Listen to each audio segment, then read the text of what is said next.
the science test.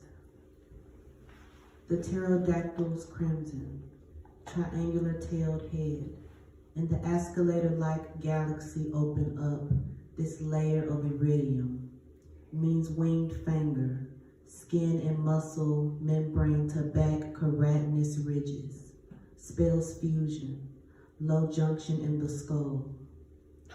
I sulk into a skulk of certain funk in my chest, which begins to mean fly, because it also means bird. My brain both goose and duck smacking extinction, and thoughts abysmal as pans on the moon. There was no grass for millions of years. I'm a terrible lizard if I break down dinosaur facing a mirror. Not all of me is bird, but all four chambered hearts, toothless beaked jaws, and chirping stumps I have are. And my thigh bones must turn inward to fit inside my hip socket. All the carnivores kill with 2 legs. I have these sparse pieces of fact as I walk toward the Pacific gesture of paddling the test forward, a quarter of my score ensconced incomplete from later dropping like a quadrupedal herbivore, which evolved nearer to dirt.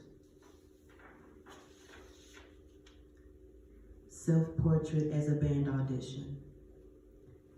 I was flat and sharp, burst a buccal nerve blowing, toe too quick, tay two-toed, three-toed sloth, T, tortoise, chromatic scale step cicadas, unwittingly played monotonic, a periodical cloud climbing up earth, personal timbre deep in the diaphragm, screaming steam until spores spoiled the walls, struck breathing, the ground temperature lowered, instrument case a chimney of mud, skin slack against the entrance as plastic crust, brass sending 85 decibel keys, stretching a mile across.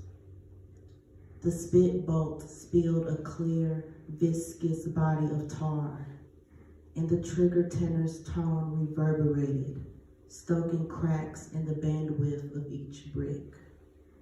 The dismissal swatted my mouthpiece off their shirt, treble clef slopped off yoke and sleeve. My tormented music festered 17 years, blasted into winter, then stowed away. Self-portrait as a crab.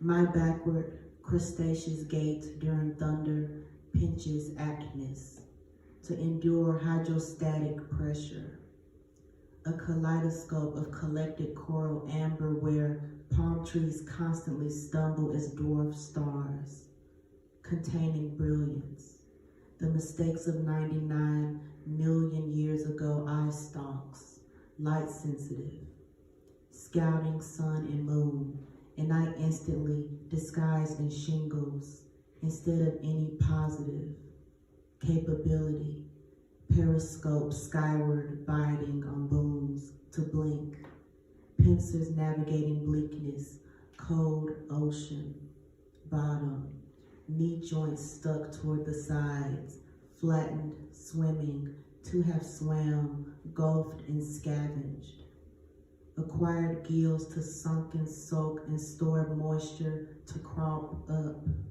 to claw myself toward my mouth. I leave unnoticed.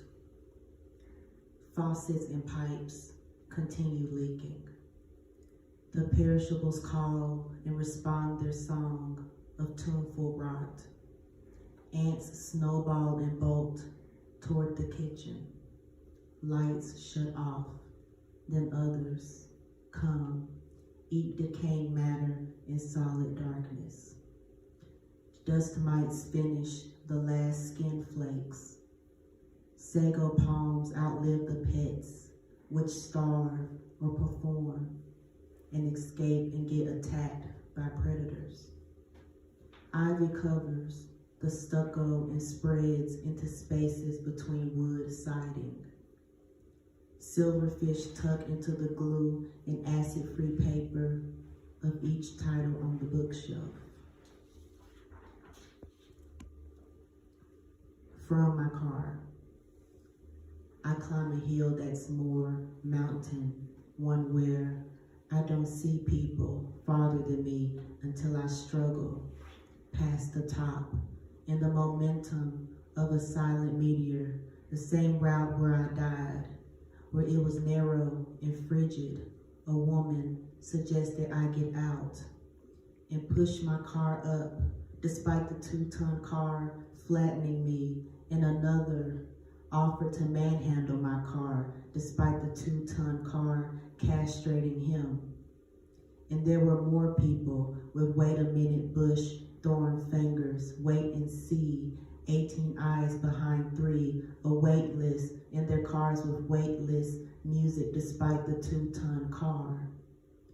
Waiting for the other shoe to drop that would shatter their windshields and ripple and domino, affect their music into the street below. But who dared to move? Up that hill met the sky-high tow truck which made them reverse. And its man had me recuse myself from my car and swear I would leave it if it didn't run again. And I didn't run away from it. Gay and or black. Well, I've been gray, not quite black, by you who have painted me blent with red, blue, and yellow, a black widow's hourglass, Komodo dragon tongue, like I bit your water buffalo with blood poisoning spit, and will wait centuries for you to sicken so I can devastate. As though I'm a camouflage breed and can look like you instead of at best being you. Dead alike, we could have shot each other and posted it as doppelgangers on threads, but I'm solely a stack of sticks and rhyming with opponent. I don't want to repeat what you balled up and through at our face.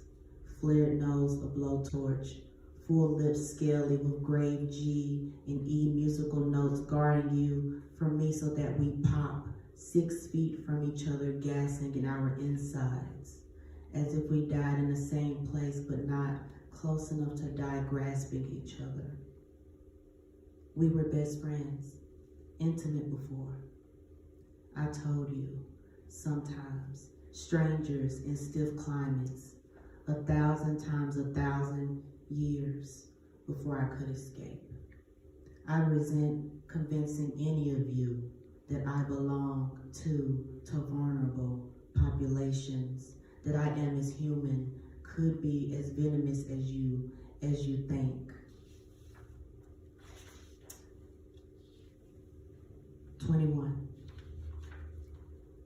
Pleasure's edge is the end of a glass, bubbling, its true contents hidden with lemon juice, lemon and lime soda or lemonade, its flavor cloaking like a large coat on top of anything, outcomes that need over-the-counter cures. After several shots, I taste low retention, crab legs, a cheap chicken sandwich from somewhere, a consenting neck, crevice, cuddle in the cusp of morning, not mourning much, but the hurting head is heavy chokehold. I read the brain shrinks for a moment during hangovers, though I make headway, feel expanded, learn life's lamentable taste, its toxins, interim tonics, and saccharine mixers. Thank you.